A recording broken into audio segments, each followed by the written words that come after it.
Oi, tudo bom? Essa é a Ana. Hoje é dia 18 de outubro, sábado, e a gente está no dia de leitura 291 e eu vou ler Mateus 17, 18 e 19. Tô amando Mateus, gente. Vamos lá. Vamos lá. Ô, pessoal, um negócio aqui. É, Vocês sabem que eu abri esse canal para fazer, porque eu estou ofertando para Deus o meu tempo e botando minha cara aqui para bater, porque eu passei por esse câncer e aí eu tenho problemas na justiça também, que me deixam completamente desestruturada, mas Deus vai me segurando. Eu tô, assim, literalmente nas mãos de Deus, assim, sabe. E sou muito grata a Ele, tudo que Ele tá fazendo na minha vida. Então, por isso que eu abri esse canal. Então, eu fico soltando vídeo loucamente para cumprir esse propósito que eu fiz. Mas, eu quero depois melhorar essa experiência. Então, mais uma vez, se alguém tiver alguma, eh, sugestão, alguma ideia, quero melhorar o áudio, que eu acho que eu posso melhorar essa parte. Mas a princípio, esse ano tá essa correria. O ano que vem a gente vai ter um pouco mais de calma, acho eu. É que eu vou tendo ideia, eu vou entendeu? Então é isso, gente. Tá bom, que louca, não? Vamos lá, Mateus 17. A transfiguração. 6 dias depois, Jesus tomou consigo Pedro, Tiago e João, irmão de Tiago, e os levou em particular a um alto monte.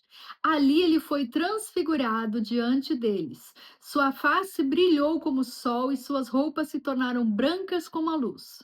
Naquele mesmo momento apareceram diante deles Moisés e Elias conversando com Jesus. Então Pedro disse a Jesus: Senhor, é bom estarmos aqui. Se quiseres, farei 3 tendas, uma para ti, uma para Moisés e outra para Elias.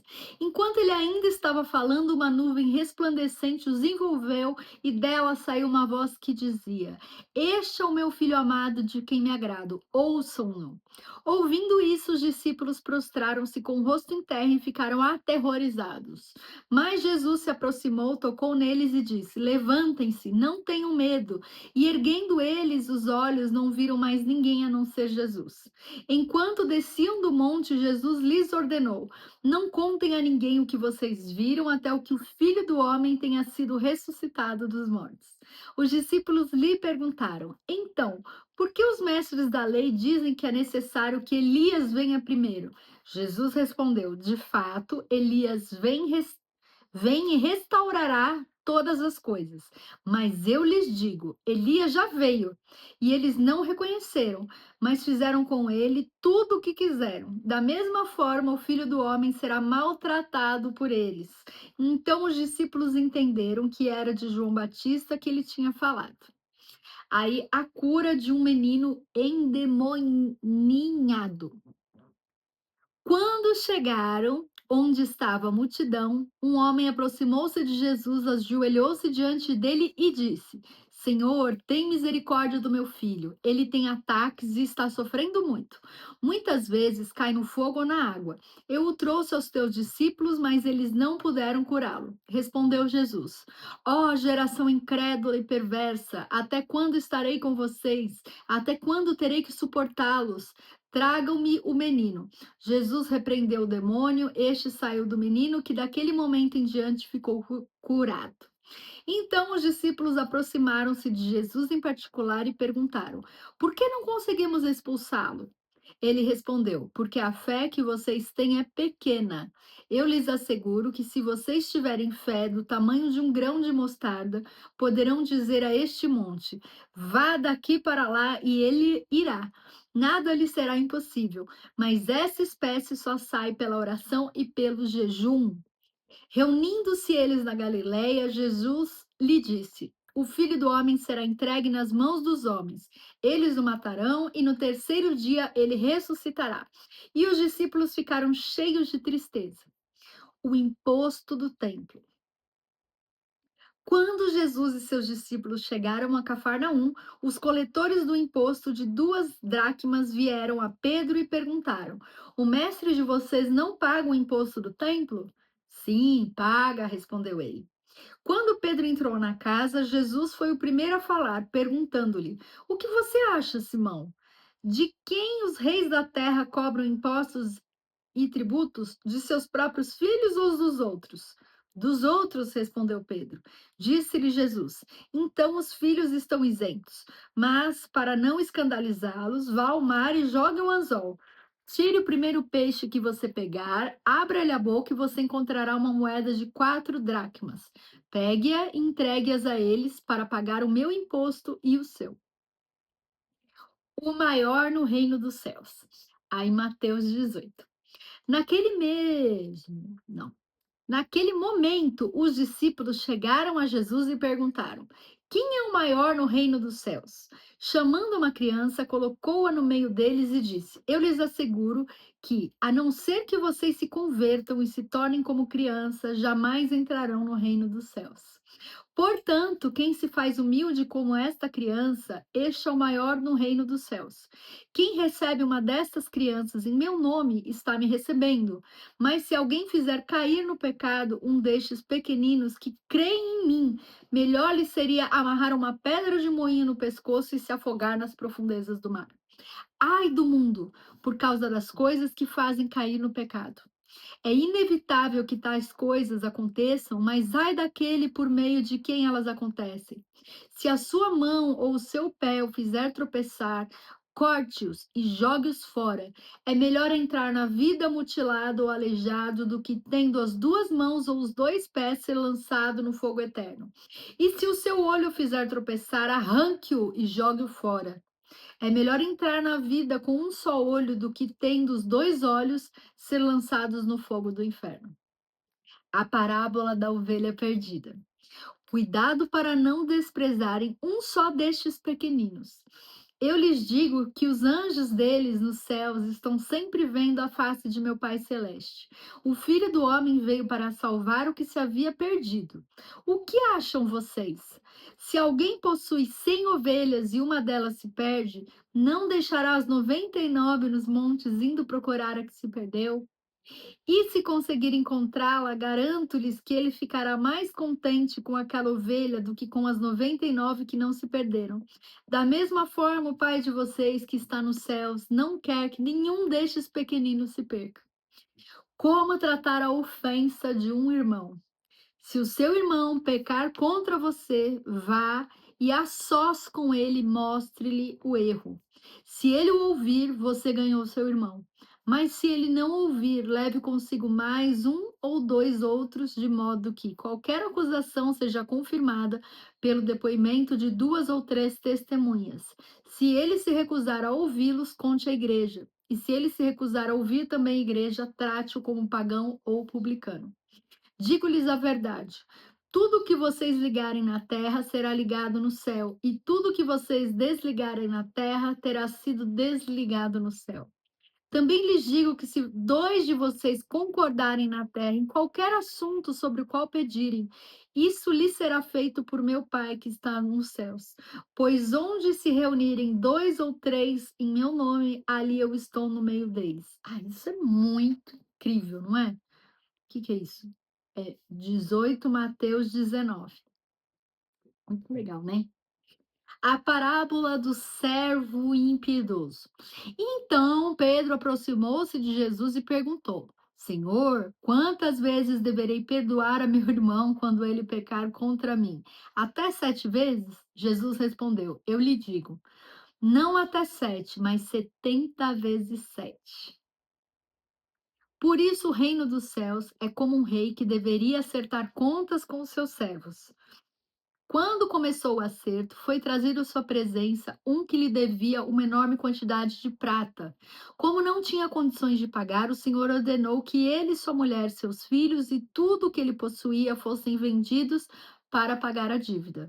O servo prostrou-se diante dele e lhe implorou: Tem paciência comigo e eu te pagarei tudo. O senhor daquele servo teve compaixão dele, cancelou a dívida e o deixou ir. Mas quando aquele servo saiu, encontrou um de seus conservos que lhe devia 100 denários. Agarrou-o e começou a sufocá-lo, dizendo: Pague-me o que me deve.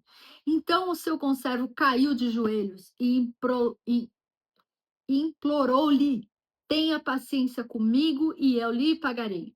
Mas ele não quis. Antes saiu e mandou lançá-lo na prisão até que pagasse a dívida. Quando os outros servos companheiros dele viram o que havia acontecido, ficaram muito tristes e foram contar ao seu senhor tudo o que havia acontecido. Então o senhor chamou o servo e disse: Servo mau, cancelei toda a sua dívida porque você me implorou. Você não devia ter tido misericórdia do seu conservo como eu tive de você? Irado, seu senhor entregou aos torturadores até que pagasse tudo o que devia. Assim também lhes fará meu Pai Celestial, se cada um de vocês não perdoar de coração ao seu irmão, né? É Mateus 19, a questão do divórcio. Quando acabou de dizer essas coisas, Jesus saiu da Galiléia e foi para a região da Judéia, no outro lado do Jordão. Grandes multidões o seguiam e ele as curou ali. Alguns fariseus aproximaram-se dele para pô-lo à prova e perguntaram-lhe: É permitido ao homem divorciar-se de sua mulher por qualquer motivo? Ele respondeu: Vocês não leram que no princípio o Criador os fez homem e mulher e disse: Por essa razão o homem deixará pai e mãe e se unirá à sua mulher e os dois se tornarão uma só carne? Assim eles já não são dois, mas sim uma só carne. Portanto, o que Deus uniu, ninguém separe. Perguntaram eles: Então por que Moisés mandou dar uma certidão de divórcio à mulher e mandá-la embora? Jesus respondeu: Moisés permitiu que vocês se divorciassem de suas mulheres por causa da dureza de coração de vocês. Mas não foi assim desde o princípio. Eu lhes digo que todo aquele que se divorciar de sua mulher, exceto por imoralidade sexual, e se casar com outra mulher, estará cometendo adultério. Então, ó, tem um exceto por imoralidade sexual. Aí pode se separar sim. Eu já me separei uma vez. Os discípulos lhe disseram: Se esta é a situação entre o homem e sua mulher, é melhor não casar. Jesus respondeu: Nem todos têm condições de aceitar esta palavra, somente aqueles a quem isso é dado. Alguns são eunucos porque nasceram assim, outros foram feitos assim pelos homens, outros ainda se fizeram eunucos por causa do reino dos céus. Quem puder aceitar isso, aceite. Jesus e as crianças. Depois trouxeram as crianças a Jesus para que lhes impusesse as mãos e orasse por elas. Mas os discípulos os repreendiam. Então disse Jesus: Deixem vir a mim as crianças e não as impeçam, pois o reino dos céus pertence aos que são semelhantes a elas. Depois de lhe impor as mãos, partiu dali. O jovem rico. Eis que alguém se aproximou de Jesus e lhe perguntou: Mestre, que farei de bom para ter a vida eterna? Respondeu-lhe Jesus: Por que você me pergunta sobre o que é bom? Há somente um que é bom. Se você quer entrar na vida, obedeça os mandamentos. Quais? Perguntou ele. Jesus respondeu: Não matarás, não adulterarás, não furtarás, não darás falso testemunho, honra teu pai e tua mãe e amarás o teu próximo como a ti mesmo. Disse-lhe o jovem: A tudo isso tenho obedecido. O que falta? O que me falta ainda? Jesus respondeu: Se você quer ser perfeito, vá, venda os seus bens e dê o seu dinheiro aos pobres, e você terá um tesouro no céu, nos céus. Depois venha e siga-me. Esse siga é para morrer e nascer de novo e abandonar sua vida. Então Jesus disse aos discípulos: Digo-lhes a verdade, dificilmente um rico entrará no reino dos céus. E lhes digo ainda: é mais fácil passar um camelo pelo fundo de uma agulha do que um rico entrar no reino de Deus. Ao ouvirem isso, os discípulos ficaram perplexos e perguntaram: Neste caso, quem pode ser salvo? Jesus olhou para eles e respondeu: Para o homem é impossível, mas para Deus todas as coisas são possíveis. Então Pedro lhe respondeu: Nós deixamos tudo para seguir-te. Que será de nós? Jesus lhes disse: Digo-lhes a verdade. Por ocasião da regeneração de todas as coisas, quando o Filho do Homem se assentar em seu trono glorioso, vocês que me seguiram também se assentarão em 12 tronos para julgar as 12 tribos de Israel. E todos os que tiverem deixado casas, irmãos, irmãs, pai, mãe, filhos ou campos, por minha causa, receberão 100 vezes mais e herdarão a vida eterna. Contudo, muitos primeiros serão últimos, e muitos últimos serão primeiros. Ai, gente, hein? Meu gato quase faleceu aqui. Desculpa. É muito lindo, não é, Mateus? Ai, meu Deus. Ai, olha, essa vez que eu tô lendo, tá falando muito comigo, tá muito lindo. E ainda bem que é compridinho, né? Mateus ainda vai um tempinho. São quantos de Mateus? 28. A gente tá no 19. Então tá bom, gente. Curtam o sábado, entreguem para o Senhor o sábado, né? Quem puder, ouça mais louvores, se consagre. Ai, gente, então é isso. Deixa um comentário para responder. E curte, compartilha. Não esquece que a fé vem de ouvir a palavra. Então, ouça a palavra. Beijo, obrigado pelo carinho, pela companhia e fica com Deus.